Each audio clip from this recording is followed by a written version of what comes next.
அழகே அழகில் அழகுமதி இன்டர்வியூக்காக ரெடி ஆகிட்டு இருக்காங்க. அதை பார்த்த சுரேஷ் எங்கே கிளம்பிட்டுருக்க அப்படின்னு கேட்குறாரு. அதுக்கு உடனே நான் இன்டர்வியூ ஒன்று அப்ளை பண்ணியிருந்தேன், இன்டர்வியூக்கு இன்றைக்கி வர சொல்லியிருக்காங்க அப்படின்னு சொல்கிறாங்க. சரி, நான் உன்னை ட்ராப் பண்ணிடுறேன் அப்படின்னு சொல்கிறாரு சுரேஷ். அதுக்கு அழகுமதி இல்லை பரவாயில்ல நானே போய்க்கிறேன் அப்படின்னு சொல்கிறாங்க. நீ எப்படி போவ அப்படின்னு கேட்குறாரு சுரேஷ். நான் ஆட்டோ பிடிச்சி போவேன், இல்லைன்னா பஸ்ஸில் ஏறி போயிடுவேன் அப்படின்னு சொல்கிறாங்க. நான் தான் ரெடி ஆகிட்டேன்ல, நான் கொண்டு போய் விடுறேன் அப்படின்னு சொல்கிறாரு. உடனே அழகுமதியும் சரி ஓகே அப்படின்னு சொல்லிட்டு வராங்க. அங்கே அவங்க மாமனாரும் மாமியாரும் வெளியே உட்காந்துருக்காங்க. அம்மா அப்பா நான் வேலைக்கு கிளம்புறேன் அப்படின்னு சொல்கிறாரு சுரேஷ். அதுக்கு உடனே லட்சுமி அவன் வேலைக்கு போகிறான், நீ எங்கே கிளம்புற அப்படின்னு கேட்குறாங்க. எனக்கு இன்றைக்கி ஒரு இன்டர்வியூ இருக்குது, அதுக்காக போயிட்டு வரேன் அப்படின்னு சொல்கிறாங்க. நானே போகிற வழியில் ட்ராப் பண்ணிடுறேம்மா அப்படின்னு சொல்கிறாரு சுரேஷ். சரி பார்த்து போயிட்டு வாங்க அப்படின்னு சொல்லிடுறாங்க.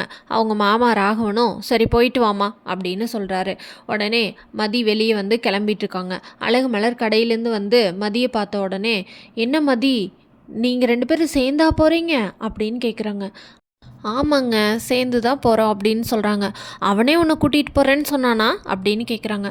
ஆமாம் அப்படின்னு சொல்கிறாங்க அழகுமதி. இதை கேட்ட அழகுமலர் பரவாயில்லையே தங்கராஜனா உன் வேலையை பறிச்சுட்டாருன்னு ரொம்ப கஷ்டப்பட்டோம், ஆனால் பாத்தியா இங்கே இப்படி ஒரு லவ் ஸ்டோரி போயிட்டுருக்கு அப்படின்னு சொல்கிறாங்க அழகுமலர். இதை கேட்ட அழகுமதி ஏங்க நீங்கள் வேற, சரி நான் இன்டர்வியூக்கு போயிட்டு வரேன் அப்படின்னு சொல்கிறாங்க. இதை கேட்ட அழகுமதி ஓகேங்க அப்படின்னு சொல்லிட்டு கிளம்புறாங்க அந்த இடத்துல இருந்து. அழகுமலர் உடனே ஆல் தி பெஸ்ட் ரெண்டுக்கும் தான் அப்படின்னு சொல்கிறாங்க மலர். சுரேஷும் மதியும் அங்கேருந்து கிளம்பி போயிடுறாங்க. அவங்க 2 பேரும் கிளம்பி போகிறப்ப பாய் சொல்லிகிட்டு இருக்காங்க மலர் பின்னாடி அவங்க மாமியார் வந்து நிற்கிறாங்க. என்னது இவங்க 2 பேரும் சேர்ந்தா போகிறாங்க அப்படின்னு சொல்கிறாங்க. மலர் உடனே டக்குன்னு பயந்துக்கிட்டு ஆமாம் அப்படின்னு சொல்கிறாங்க. 2 பேரும் எப்படியோ நல்லா இருந்தால் சரிதான் அப்படின்னு சொல்கிறாங்க. அத்தை நீங்களா இப்படி பேசுகிறீங்க அப்படின்னு கேட்குறாங்க மலர்.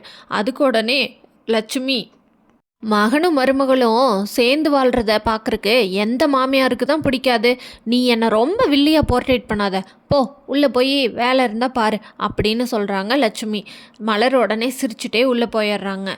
மலரோட அம்மா மலர் வேலை செஞ்சுட்டு இருக்கும்போது ஃபோன் பண்ணுறாங்க. மலர் ஃபோனில் பேசுகிறப்ப சொல்லுமா அப்படின்னு கேட்குறாங்க. அதுக்கு மலரோட அம்மா இல்லை கார்த்திக்கு ஒரு வரன் வந்திருக்கு, நாளைக்கு சாயங்காலம் போய் பார்த்துட்டு வந்துடலான் இருக்கோம் அப்படின்னு சொல்கிறாங்க. அதுக்குள்ளே கல்யாணமாம்மா அப்படின்னு கேட்குறாங்க மலர். ஆமாம்மா அப்படின்னு சொல்கிறாங்க. சரிம்மா கண்டிப்பாக நான் வந்துடுறேன், நான் வராமல் இருப்பேனா அப்படின்னு சொல்கிறாங்க மலர்.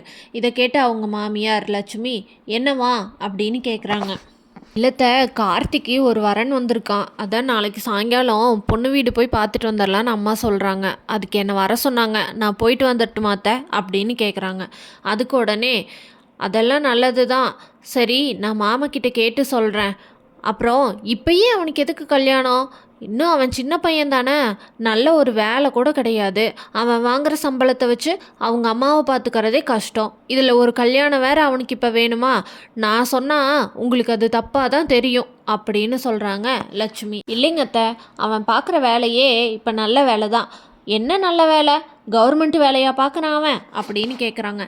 ப்ரைவேட்லேயும் அவன் நல்லா தான் வேலை பார்க்குறான், நல்ல சம்பளமும் வாங்குறான் அப்படின்னு சொல்கிறாங்க. ஸ்ருதி மலரை பார்த்து ஷாக் ஆகி நிற்கிறாங்க. அண்ணி உண்மையாலுமே கல்யாணமா அப்படின்னு கேட்குறாங்க. ஆமாம் அப்படின்றாங்க.